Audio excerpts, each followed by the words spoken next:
In the bustling heart of Tokyo, where silver skyscrapers stretch high above the earth and millions of footsteps weave through crowded streets below, there once lived a dog whose story would teach an entire nation about love, sacrifice, and loyalty. His name was Hachiko, an Akita with a golden coat as radiant as the sun itself, and his legacy would shine brighter than the tallest tower. Hachiko's journey began far from the hustle of city life in Japan's peaceful countryside. Born in 1923, he was destined not only for companionship, but for something much greater, something almost unimaginable at the time. As a young pup, Hachiko was adopted by Professor Hidesaburo Ueno, a kind-hearted man who taught agricultural science at the University of Tokyo. For the professor, a man who spent much of his life alone, Hachiko was more than a pet.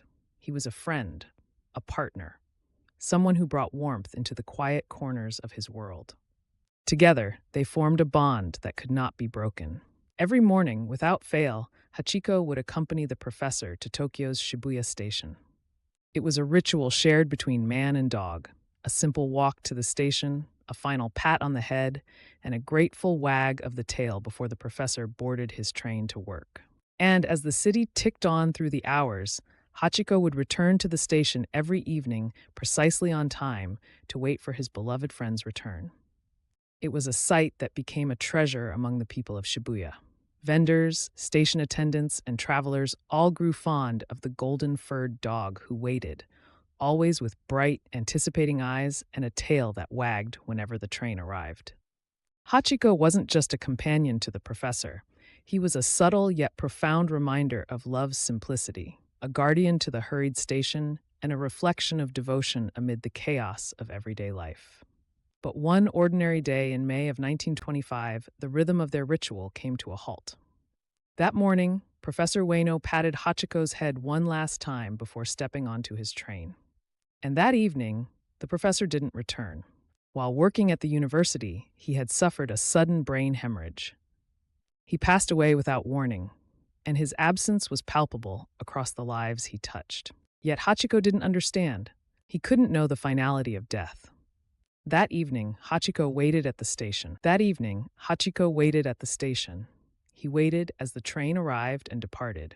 He scanned the flood of strangers, looking for the single face that mattered, but the professor wasn't there. The next day, Hachiko waited again, and the day after that, and for every evening that followed.